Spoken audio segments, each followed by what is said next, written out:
si las políticas sociales avanzan o están retrocediendo. Incluso estos expertos están analizando que sí, que el Coneval no es perfecto, pero eliminarlo no es una solución y es debilitar el Estado en su capacidad de autocorrección y sobre todo de autocrítica. Y es por esto que nos enlazamos vía Zoom justamente con el doctor John Scott para poder analizar y que poder explicar, digamos, la importancia del Coneval y por qué es un error eliminarlo y qué es lo que está buscando el oficialismo. Doctor, ¿cómo estamos? Los saludo con mucho gusto. Buenos días. Buenos días, el gusto es mío.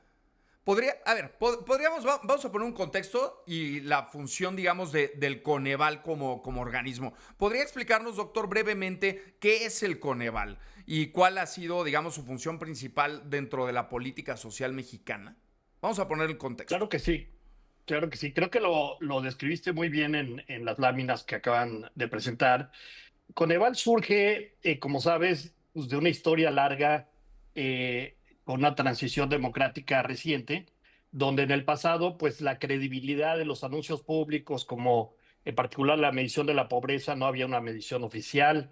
La evaluación, pues era evaluación hecha desde adentro de los programas y por lo tanto eso le limitaba la credibilidad de las evaluaciones en administraciones que no contaban con instituciones transparentes. Por eso se generó Coneval hace casi 20 años. Y el objetivo principal, como muy bien resumieron, es medir la pobreza, evaluar los programas, no para calificar a administraciones en particular, sino para informar las políticas públicas. Tenemos una legislación muy buena en México desde los 90, realmente desde finales de los 90, para pasar las políticas públicas en resultados. Y Coneval pues era un mecanismo crítico para cumplir con esa función e informar las políticas públicas. Eso era lo que hacía. La ventaja que tenía pues era que obviamente era una institución autónoma en los hechos por la manera en que funcionaba su gobernanza, por el hecho de que no estaba insertada en la administración pública responsable de implementar los programas. Y eso, pues, evidentemente se modificó en la reforma reciente que traslada estas funciones a INEGI y a la Secretaría de Hacienda y Crédito Público. Vamos a hablar, doctor John Scott, ahora, si te parece, de las consecuencias de esta desaparición. En su opinión, sobre esta propuesta de desaparecerlo, ¿no? Y que ya lo extinguieron prácticamente hoy en la tarde digamos, a consumar la extinción de este organismo. Digamos, absorber, digamos, al Coneval dentro de una estructura gubernamental, ¿cuáles son las consecuencias que esto podría tener? Sí, mira, yo creo que es una buena pregunta y es lo que debemos de analizar el futuro, porque ya es un hecho consumado prácticamente, como Ujú. mencionas.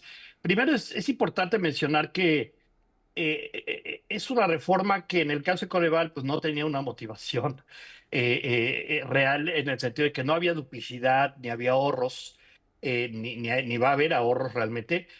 Casi por el contrario, ¿no? Las funciones que se trasladan a INEGI y a la Secretaría de Hacienda son dos instituciones de gran calidad, con una historia muy importante, pero que en sus funciones no enfrentan retos bien importantes para absorber estas nuevas funciones. Ciertamente, digo, un riesgo para las funciones es que van a ser funciones pues, muy pequeñas dentro de instituciones muy grandes que tienen muchas otras funciones, muchos otros mandatos.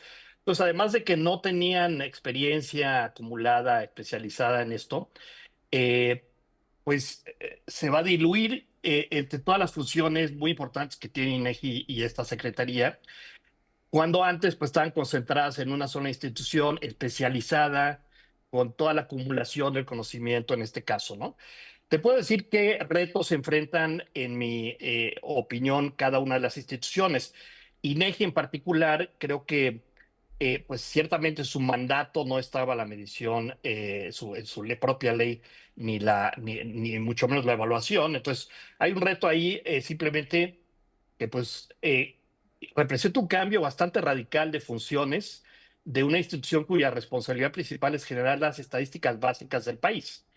Eh, como sabes, la medición de la pobreza y como ha sido la experiencia sin duda del Coneval y la evaluación, pues siempre implican controversias, sobre todo cuando las evaluaciones o las mediciones no resultan en lo que un gobierno espera, cuando los resultados no son lo que se deseaba. Claro. Eh, entonces, pasar esas funciones a una institución como INEGI, pues un riesgo que no se ha comentado mucho para INEGI mismo es que pues va a arriesgar la credibilidad en estos debates de su función muy básica y para la cual la credibilidad es fundamental, que es generar los datos básicos del país, el PIB, la inflación, Exacto. los ingresos de los hogares que se utilizan en la pobreza. Ese es un riesgo bien importante, sobre todo porque la ley le asigna a INEGI dos funciones principales. Uno es la medición de la pobreza. La medición de sí misma la puede hacer cualquiera realmente que tenga conocimiento estadístico básico, un estudiante con una computadora, con una laptop, casi desde su celular. No, con una laptop lo puede hacer. Entonces, ese no es un reto, eso lo puede hacer INEGI sin ningún problema y lo va a hacer seguramente con mucha calidad. Y es afortunado que ahí hay una indicación de continuidad en la medición, por lo menos en los próximos años. El problema es que esa función además implica mucha investigación para desarrollar nuevas metodologías, para analizar en mucho más detalle los resultados de la evaluación que los números básicos, ver qué implica en términos de la cobertura de salud, la cobertura de educación, la cobertura de grupos marginados específicos. Y esa agenda de investigación, pues Coneval había desarrollado, digamos, por muchos años, por décadas, o por más de una década, un conocimiento bien importante que esperemos que INEGI retome, pero que implica investigación que en este momento ciertamente en INEGI no se realiza, ¿no? Doctor, Y luego también tiene el mandato de evaluación integral, que no está definido, pero que puede ser muchas cosas y por lo tanto ahí hay un pues, gran reto para INEGI de definir eso en una forma que sea precisa y que justamente genere información útil para el gobierno sin poner en riesgo las otras funciones de INEGI. justamente comentas un punto importante que es, digamos, la calidad y sobre todo la transparencia en la política social en México, que eso es importantísimo tenerlo. Digamos, cómo va a afectar a la desaparición de este organismo, sobre todo a la rendición de cuentas del gobierno en temas de combate a la pobreza y de desigualdad? Así es, yo creo que es un tema fundamental. INEGI, como sabes, es una institución autónoma en la ley y Coneval, paradójicamente, no tenía autonomía de jure, digamos, en la ley, pero sí de facto, sí en los hechos, por la manera en que estaba compuesta. Yo espero que ciertamente en medición se mantenga la objetividad, porque es muy fácil verificar si hay algún cambio.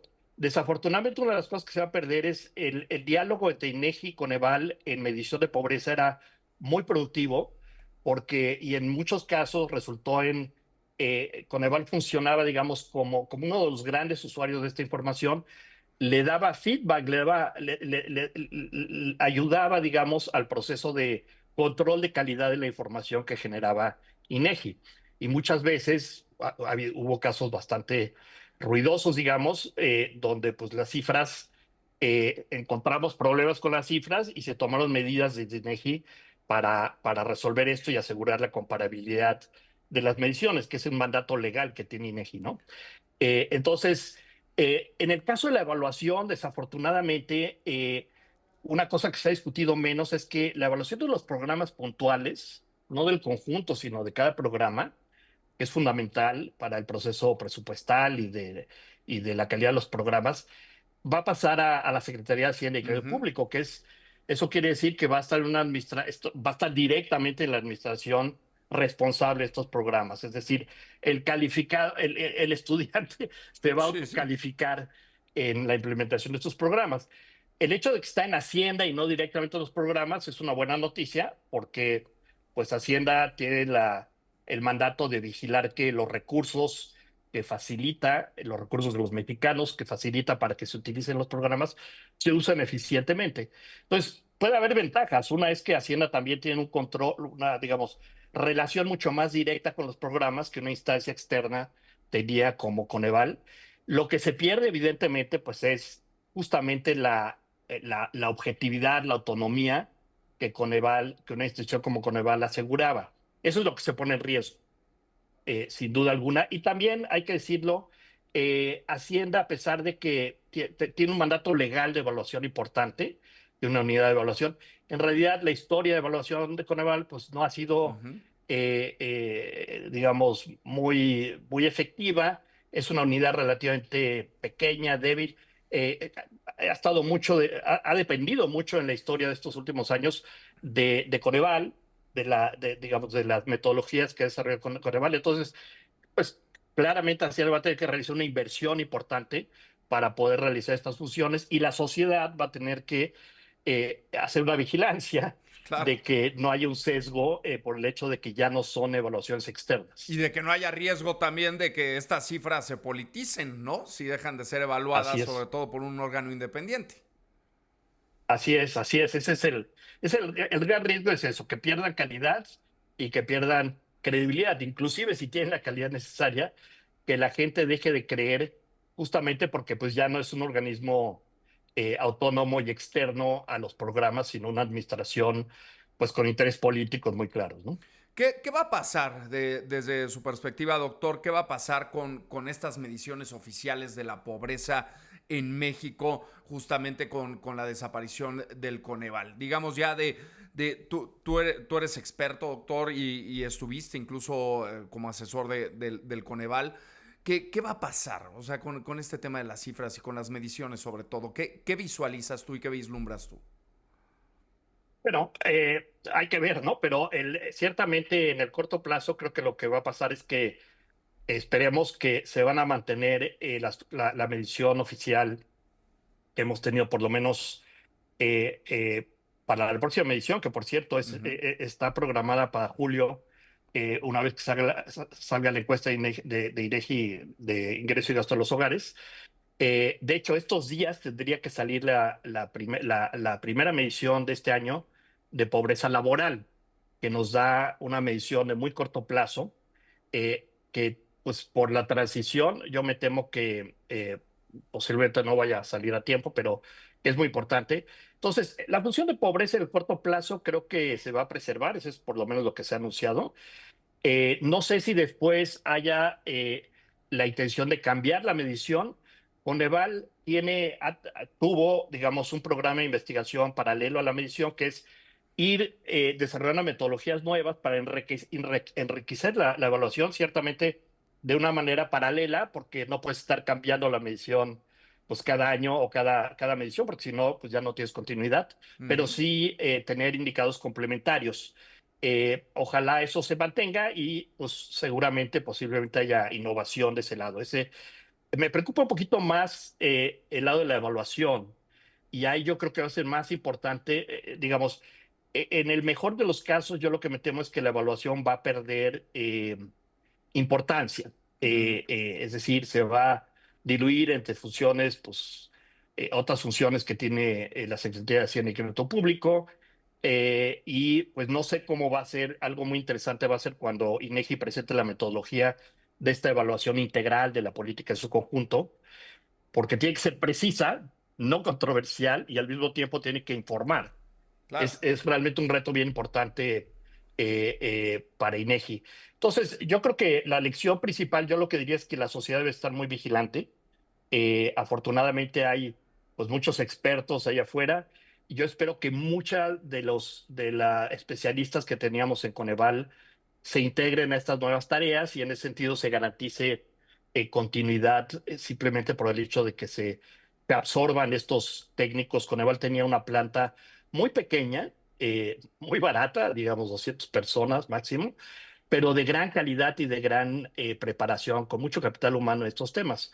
Entonces, eso podría asegurar que haya continuidad si este conocimiento se absorbe en estas instituciones, pero va a ser bien importante la vigilancia desde afuera. Claro, la vigilancia desde afuera y desde ahí, pues, y ya para finalizar, doctor John Scott, me gustaría que les dejaras un mensaje a la ciudadanía sobre todo sobre la importancia de contar con evaluaciones independientes del gasto social y de los programas de gobierno.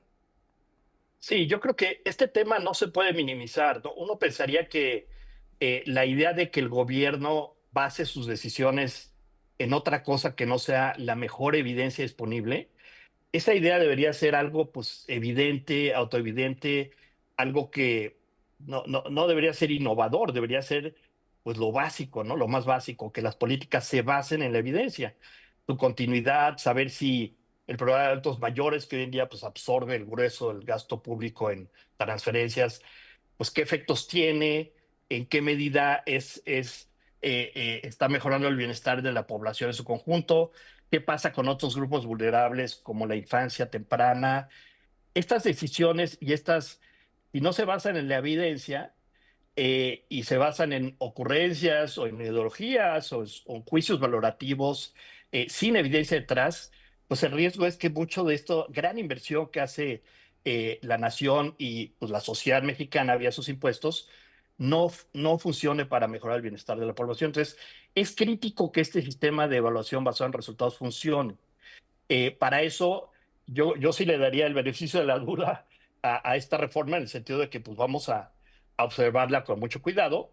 Creo que fue innecesaria, creo que fue desafortunada, creo que es un gran riesgo, dado lo que se había logrado antes, pero dado que se hizo, yo creo que hay que esperar que funcione de la mejor manera posible y pues, tratar de dar lo mejor de nuestra parte, es decir, como sociedad civil, como público, como medios para mantener ahí el ojo y asegurar que estas cosas sigan funcionando. Doctor John Scott, economista y exconsejero académico del Coneval, muchísimas gracias por esta entrevista. Muy buenos días. Al contrario, muchas gracias a ustedes. Así la situación con la desaparición del Coneval.